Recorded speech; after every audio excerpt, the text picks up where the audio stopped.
Gujarat Titans Ashish नेहराला सोडून चूक तर करत नाही ना, हा प्रश्न आता बऱ्याच जणांच्या मनामध्ये येत आहे। याचं कारण म्हणजे गुजरातला येऊनच झाले फक्त 3 वर्ष आणि 3 पैकी एक वेळेस फायनल जिंकलेले आहेत, एक वेळेस रनरअप आहेत। फक्त गेलेल्या वेळेस तर त्यांचा सीझन खराब होता किंवा चांगलं परफॉर्मन्स केलं नव्हतं, परंतु 3 पैकी 2 सीझन जवळपास त्यांनी खूप चांगला परफॉर्मन्स दिलेला आहे, जे की आतापर्यंत ज्या टीम खेळलेल्या आहेत त्यांना बी शक्य झालं नाही असा परफॉर्मन्स गुजरात टायटन्सनं दिलेला आहे।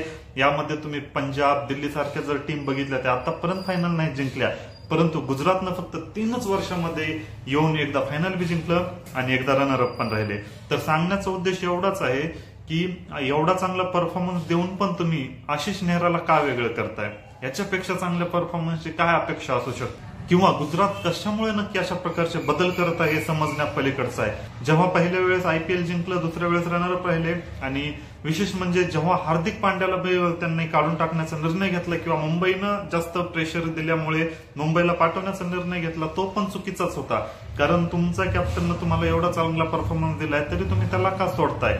आता इथं असं पण असू शकतं की हार्दिक पांड्या स्वतःच जर म्हटलं असेल नाही मला राहायचंच नाही, तर गुजरातकडे पण काही ऑप्शन नव्हता, समजा सोडून दिलं। आपण हार्दिक पांड्याचं समजून घेऊ, कारण मुंबईमध्ये येऊन काय काय झालं ते तुम्हाला सगळंच माहित आहे। हार्दिक पांड्यामुळे सगळ्यात जास्त मुंबईची वाट लागलेली आहे, त्यामुळे हार्दिक पांड्या स्वतः आलाय समजा, तेव्हा मॅनेजमेंटचा काही विषय नाही। परंतु आता आशिष नेहराला जेव्हा सोडताय म्हणतात ना, तेव्हा प्रॉब्लेम वाटतायत। कारण का, जेवढं हार्दिक पांड्याला क्रेडिट देण्यात आलं त्याच्यापेक्षा जास्तच क्रेडिट आशिष नेहराला सुद्धा देण्यात आलेलं होतं, हे आपल्याला पण माहित आहे।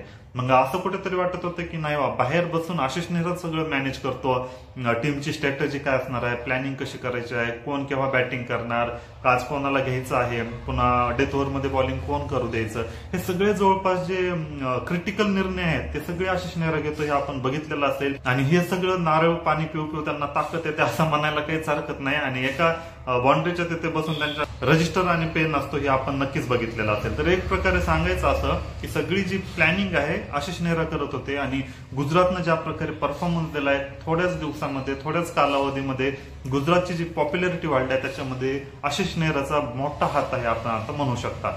तर आता यावेळी जवळपास असं कन्फर्म झालेलं आहे की आशिष नेहराला सोडणारच आहेत, त्या जागी युवराज सिंग येणार आहे हेड कोच। आता युवराज सिंग येणार आहे म्हटल्यावर युवराजचे फॅन खुश झालेले असतील, मात्र ऍज अ टीम मॅनेजमेंट म्हणून किंवा एक क्रिकेटचे चाहते म्हणून जर तुम्ही विचार केला तर आशिष नेहराला गुजरातनं नाहीच सोडायला पाहिजे होतं। कारण अशा पण टीम आहेत ज्या पहिल्या सीझन पासून आतापर्यंत एकदा बी ट्रॉफी नाही जिंकल्या, परंतु आशिष नेहरानं पहिल्याच वर्षी ट्रॉफी जिंकून दिली होती, दुसऱ्या वेळेस पण रनरअप राहिले होते।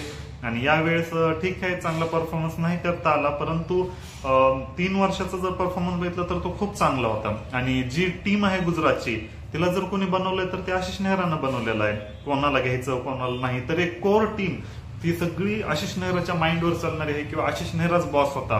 परंतु आता आशिष नेहरा गेल्यानंतर त्यांचं ते मॅनेजमेंट तसंच राहील का किंवा काय काय बदल होतील ह्या येणाऱ्या काळामध्ये कळेलच। पण असं ह्या 4-5 गोष्टी जर बघितल्या तर ते बघून असंच कुठेतरी वाटतं की आशिष नेहराला सोडून गुजरात टायटन्स चूक करत आहे। तुम्हाला काय वाटतं कमेंट करून नक्की सांगा।